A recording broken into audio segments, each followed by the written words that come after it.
नमस्कार, समय 24 न्यूज़ की इस खास पेशकश में आप सभी का स्वागत है। जनता है बेहाल, नेता है मालामाल। बात करें उन तमाम विधानसभा चुनाव को लेकर जो आने वाले समय में वो सारे नेता कहीं ना कहीं किसी भी रूप में आज लोगों के बीच अपनी हाजिरी लगाना शुरू कर चुके हैं, लेकिन वो भूल चुके हैं कि आज की जनता होशियार, समझदार और समझदारों से भी ज़्यादा कहें तो एक स्टेप आगे जनता चल रही है, क्योंकि जनता को पता है जिस प्रतिनिधि को उन्होंने चुना है उन्हें किस काम के लिए चुना गया था। मेरे साथ इस शो में हर दिन हर एक नेता, चाहे वो सत्ता में रहा हो न रहा हो, समाज से जुड़ा हुआ हर वो व्यक्ति इस शो में आमंत्रित है। बात करते हैं हर एक विधानसभा क्षेत्रों को लेके या संसदीय क्षेत्रों को लेके, वहाँ पे जो विकास की जो नीति है, क्या वहाँ के स्थानिक विधायक, सांसद या नगर सेवक ने वो काम किया है या नहीं। इस खास शो में मेरे साथ मौजूद हैं दहिसर विधानसभा क्षेत्र से शशिकला पांडे जी।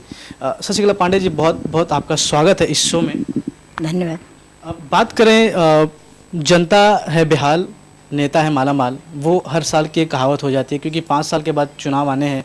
5 साल के बाद 3 साल, 2 साल, 2.5 साल तक कोई नेता दिखता नहीं है। चुनाव जीतने के बाद खासकर 6 महीने की रूटीन होती है और फिर चुनाव के 6 महीने पहले उनका आना जाना शुरू हो जाए जनता के बीच। क्या लगता है, जनता को अब भी तो चेतन होना चाहिए? नहीं, जनता को तो यही लग रहा है कि अब सब लोग उनको फंसा रहे हैं। जब इलेक्शन जीतते हैं उस टाइम पे, उसके बाद उन लोग दिखते नहीं हैं। जब उनको वोट जमा करना रहता है तब वो धीरे धीरे आना, पब्लिक के बीच में आना, अपना शोपीस करना, ये वो दिखाना चाहते हैं कि हम तुम्हारे लिए हमदर्द हैं। जनता की बात सुना जाए तो जनता की जो मूलभूत सुविधाओं को लेकर नेता चुनकर आते हैं, वो सुविधाएं कहीं ना कहीं उसकी आपूर्ति हो जाती है। क्या ऐसे नेताओं को नहीं लगता है कि जिस आश्वासन पे उन्होंने, जिन्हें जनता ने चुन के दिया, उनको वो काम करना चाहिए? जनता को लगता है जब इलेक्शन में जीत के आते, जैसे हमारे यहाँ की आमदार मनीषा चौधरी जी, जब वो इलेक्शन में जीत के आई तो उन्होंने वादा किया था कि मैं गणपत पाटिल नगर में रोड, नल, लाइट और रूम को लीगली कराऊंगी। लेकिन 1 साल हो गया, 1.5 साल हो गया, लेकिन अभी तक उन्होंने कोई सुविधा दिया तो नहीं। जो अभी उन्होंने एक प्रोसीजर चालू किया है बाथरूम बनाने का, लेकिन गणपत पाटिल नगर वालों को मेन मुद्दा उनको सुविधा चाहिए कि उनको पानी मिले। जैसे वहाँ 2 इंच का पाइप है, वहाँ मनीषा चौधरी अपने फंड से 4 इंची 9 इंची का डाल सकती हैं।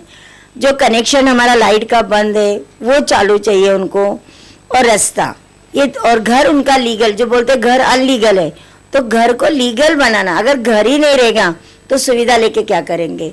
तो ये मेन मुद्दा है गणपत पाटिल नगर के लिए, जो बहुत बड़ी बस्ती है जहाँ पे 21-22 हज़ार वोट है और ज़्यादा करके वहाँ पे उत्तर भारतीय की संख्या ज़्यादा है। इसलिए उन्होंने ये सब सुविधा भूल गए, सिर्फ उन्होंने शौचालय चालू की। तो वो शौचालयों को तो मैं तो निषेध करती हूँ कि ऐसे हमारे गणपत पाटिल नगर को जरूरत नहीं है। हाँ, एक जो बात करें शशिकला जी लीगल और अनलीगल की, जब एक मतदाता का वोट लीगल होता है उसका घर इनलीगल कैसे हो जाता है? ये तो अभी नेता लोग ही कहें, वोट उन लोग को लीगल है लेकिन वहाँ के रहवासी, वहाँ का घर अनलीगल है। आज ये 30 साल की एरिया उनको हमेशा अनलीगल ही लगती है। जब वोट मांगने आएंगे, चाहे कोई भी नेता रहे, वो कोई भी पार्टी का रहे, सबसे पहला नारियल तो गणपत पाटिल नगर में ही फूटता है, क्योंकि वहाँ पे कम से कम 21,000 वोट है तो 10,000 वोट तो गिरता ही है। तो शुरुआत गणपत पाटिल नगर से ही सब करते, आमदार, खासदार, नगर सेवक। लेकिन जब जीत के आने के बाद बोलते ये तो अनलीगल है, इधर हम अपना फंड यूज नहीं कर सकते। वो नगर सेवक हो, चाहे आमदार हो, चाहे खासदार हो।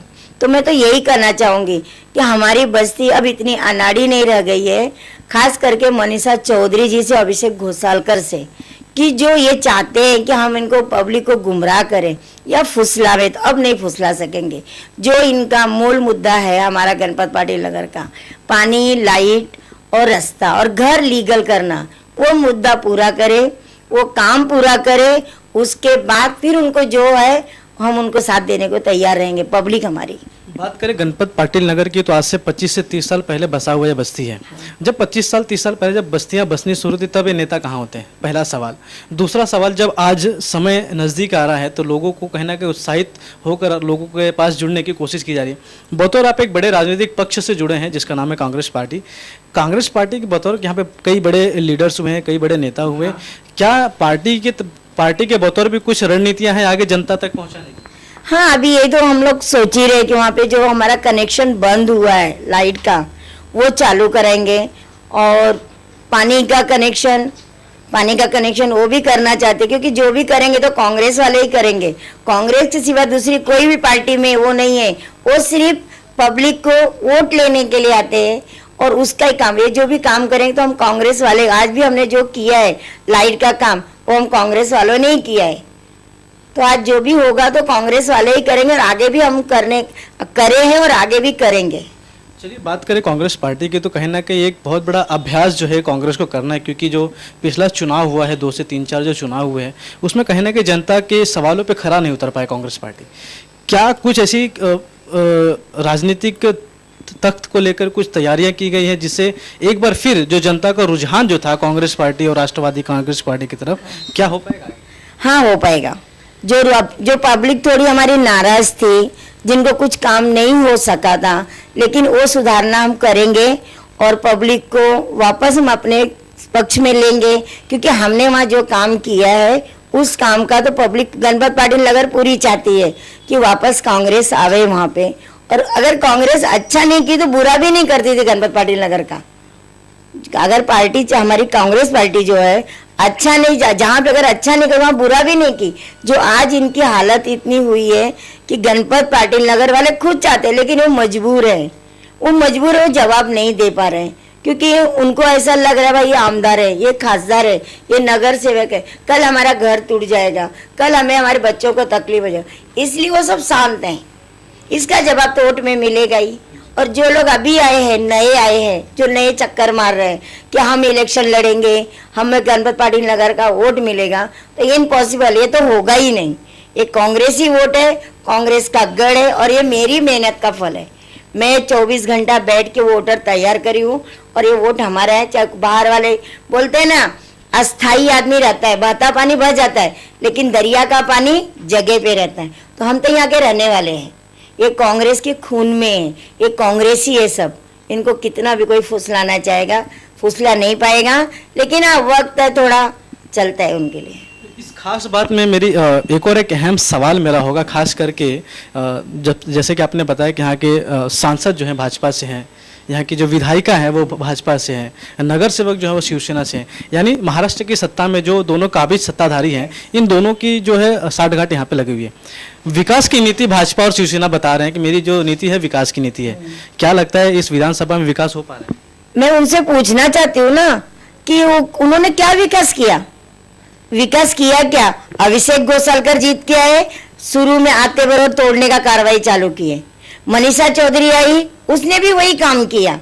उन लोगों ने कौन सा विकास किया? आज 4 साल 5 साल होने का अभिषेक गोसालकर को, क्या काम उन्होंने किया? सिर्फ लोगों का घर तुड़वाए। इनका बीएमसी और पुलिस में वर्चस्व जमा है, इसलिए मनीषा चौधरी आई, उन्होंने अभी तक कुछ भी काम नहीं किया। सिर्फ अब भी उन्होंने एक 4 नंबर गली में बाथरूम बना रही है, वो भी उनके कार्यकर्ताओं के लिए। उनके जो मेंबर हैं, जैसे अभिषेक गोसालकर ने 1 नंबर में रोड पे बाथरूम बनाया, जो हमारे गोविंदा के फंड से था, गरीबों के लिए था, उसको अभिषेक गोसाल ने किसी को कॉन्ट्रैक्ट दे दिया, जो आज 2 रुपए की जगह पे 4 रुपया हो गया। तो उनकी इनकम है ना, महीने का 2 से 3 लाख इनकम है। आज वही काम मनीषा चौधरी भी कर रही है। उनको जगह चाहिए बाथरूम बनाने का, 4 नंबर उन्होंने टाकी हटा के काम किया, आज उनको भी इनकम चाहिए। मुझे वो बतावे ना क्या सुविधा दी है गणपत पाटिल? सिर्फ आपस में लड़ाई है और अपना बेनिफिट, और वहाँ पे उनको ये लगता है कि नहीं चलो अभी हम इलेक्शन लड़ेंगे तो हमें वापस वोट मिलेगा। सुविधा गणपत पाटिल नगर को कोई नहीं दे रहा है, सिर्फ अपना पल्लू झाड़ रहे हैं, अपना हाथ मजबूत कर रहे हैं। एक विकास की बात करें कि मेरा आखिरी सवाल होगा कि जो आने वाला समय है उसमें लोगों को कहीं ना कहीं गणपत पाटिल नगर, जहाँ पे आप एक मतदार संघ जो एक संख्या बता रहे वो 22 से 23 हज़ार एक बहुत बड़ी संख्या होती है। क्या लगता है कि आने वाले समय में आपके द्वारा क्या कुछ तैयारियां हैं? मेरा आखिरी सवाल होगा कि वहाँ के विकास को लेकर आपकी क्या प्लानिंग है? आरोप प्रत्यारोप हमने लगा लिया है सत्ताधारी पार्टियों पे या जो भी पक्ष से जुड़े हुए लोग हैं, लेकिन विकास की बात करें तो आपका एक एजेंडा क्या होगा? वो थोड़े से में आखिरी सवाल में आगे आते समय में मेरा एक ही एजेंडा है कि मेरे पब्लिक को जो लाइट बंद हुआ है वो लाइट चालू कराऊंगी, और पानी का कनेक्शन है उसको भी चालू कराऊंगी मैं। और वहाँ का जो रोड है, ये रोड का काम मैं आज 6 महीना पहले ही कराने थी मेरे फंड से, जो जागृति महिला मंडल का फंड है, उसको रोका गया, मनीषा चौधरी ने रोका है, लेकिन मैं वापस वो काम चालू कराऊंगी। बिल्कुल, कहीं ना कहीं इस समय 24 की इस खास पेशकश में हम उन तमाम नेताओं से बात कर रहे हैं, उन तमाम आने वाले जो उस क्षेत्र को विकास करने की बात कर रहे हैं, अपनी जो रूपरेखा है वो सामने रख रहे हैं, उसके ऊपर कई प्रकार के मुद्दों को लेकर बात करें जो स्थानिक अभी तत्काल में जो वहाँ पे सांसद हैं, विधायक या नगर सेवक हैं, क्या उनके कामों के द्वारा वहाँ की जनता खुश है। हम जनता के बीच भी पहुँचेंगे, जनता का भी ओपिनियन लेंगे कि जनता क्या उनके कामों से खुश है या फिर जो नया एजेंडा उनके सामने नए राजनीतिक के लोग जो सामने पेश कर रहे हैं क्या वो उस पर अमल कर पाएंगे। समय 24 के लिए सफीक साटवलकर के साथ अरुण गुप्ता की ये रिपोर्ट।